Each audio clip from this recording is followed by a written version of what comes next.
সালটা 1998। পলাশপুর নামে একটি প্রত্যন্ত গ্রামে স্কুল মাস্টারের মেয়ে ছিল অন্তরা।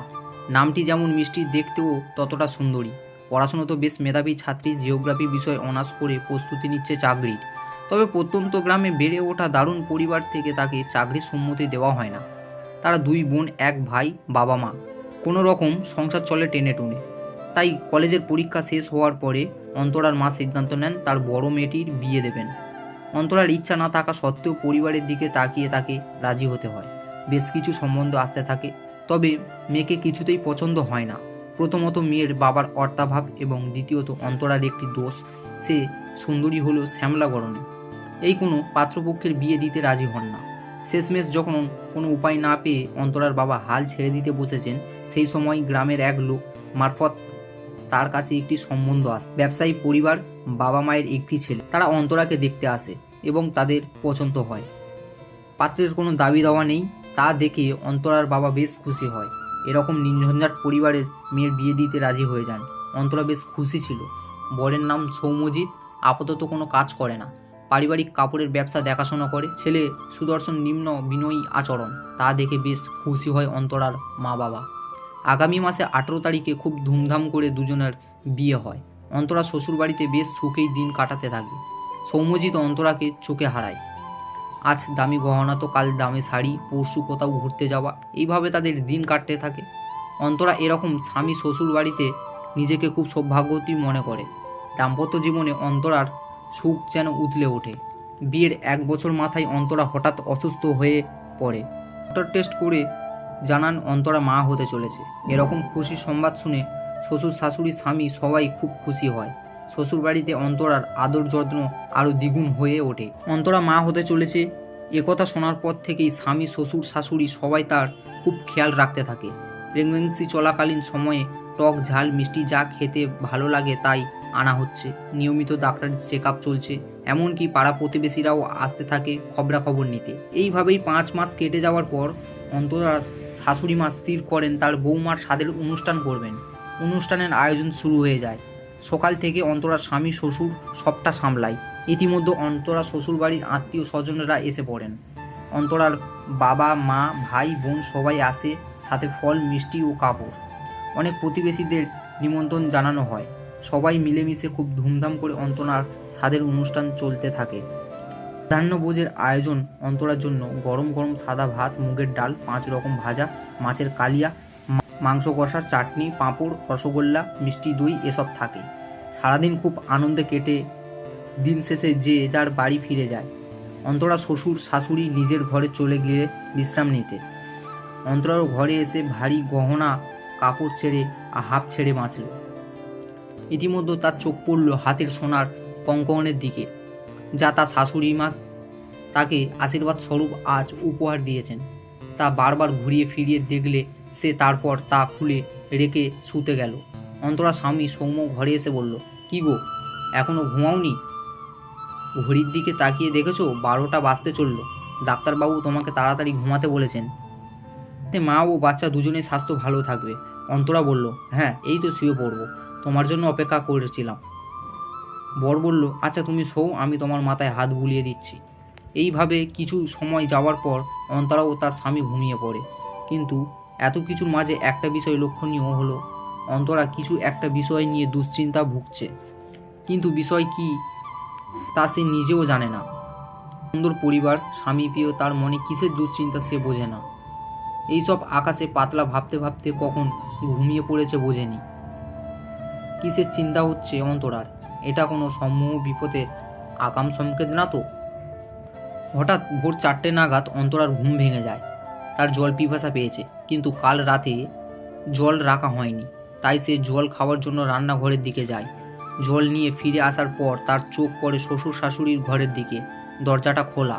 শাশুড়ি মা রোজ এই সময় সকালে মর্নিং ওয়াক করতে যান, এটা তার নিত্য অভ্যাস। অন্তরা শাশুড়ি মা বেরিয়েছেন কিনা তা দেখার জন্য তাদের ঘরের দিকে যান। গিয়ে দেখে শাশুড়ি মা বেরিয়ে গিয়েছেন, তার শ্বশুর বিছানায় ঘুমন্ত অবস্থায়। হঠাৎ কীরকম অন্তরার অস্বস্তি হতে থাকে। শ্বশুরমশাই অন্যান্য দিন ঘুমিয়ে থাকলে তার চেহারার এত বিবর্ণন লাগে না, তাই সে ঠিক করে তার শ্বশুরমশাইকে ডাকবে। কিন্তু অনেকবার ডেকেও কোনো সাড়া না পাওয়ার অন্তরার চিন্তাও বাড়তে থাকে। সে তার স্বামীকে ডাকতে যায়।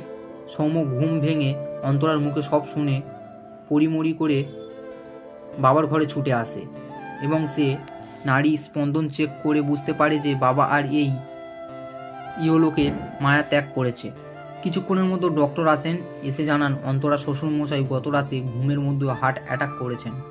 তার শাশুড়ি মা কান্নায় ভেঙে পড়ে, এই ভেবে যে মানুষটির পাশে থাকা সত্ত্বেও সে কিছুই আজ করতে পারেনি। পরিবারের সবাই খুব ভেঙে পড়ে। বেশ কিছুক্ষণ কান্নাকাটি করার পর পাড়ার প্রতিবেশী ও নিকটস্থ আত্মীয় স্বজনের দ্বারা শ্মশানে নিয়ে গিয়ে সৌম্যজিৎ এর বাবার মৃতদেহ দাহ করা হয়। নিয়ম মতোই সান্ত্বনামূলক কথাবার্তা বলে যে যার বাড়ি চলে যায়। আবার অনেকেও বলে যায় অন্তরার গর্ভে সন্তানের মধ্যেই নাকি তার শ্বশুরমশাই আবার ফিরে আসবে। হিন্দু ধর্মের নিয়ম অনুসারে 13 দিন পরলৌকিক শ্রাদ্ধা ও কাজকর্ম শেষ করে উঠে অন্তরা ও তার স্বামী ও শাশুড়ি। কিন্তু ইতিমধ্যে আসে আরেক বিপদ। সৌম্যজিতের পারিবারিকভাবে কাপড়ের ব্যবসা ছিল এবং সেই ব্যবসার মূল কর্ণধার ছিলেন বিনায়কবাবু, অর্থাৎ সৌম্যজিতের বাবা। সৌম্যজিতের পড়াশোনা মেধাবী হলেও ব্যবসা কিংবা চাকরি কোনোটাতে সফল হতে পারেনি। আর অভিজাত পরিবারের সন্তান হওয়া তাকে কেউ এ বিষয়ে জোর করেনি। তবে পিতার মৃত্যুর পর ব্যবসায়িক কাজে মন দিলেও যেভাবে কিছু করতে উঠতে পারছিল না। দিনের পর দিন ব্যবসায় তুচ্ছরূপ ও লোকসান লেগেই ছিল। সৌম্যজিৎ কিছুতে বুঝে উঠতে পারছিল না কিভাবে সবটা সামলে উঠবে। ফলস্বরূপ যা হওয়ার তাই হলো, ব্যবসা বন্ধ করে দিতে হলো। এই বিষয়ে সৌম্যজিতের মা উর্মিলা দেবী অনেক ভেঙে পড়লেও কিছুই করার ছিল না। বাবার জমানো টাকা কোনো রকম দিন পার হতে লাগলো।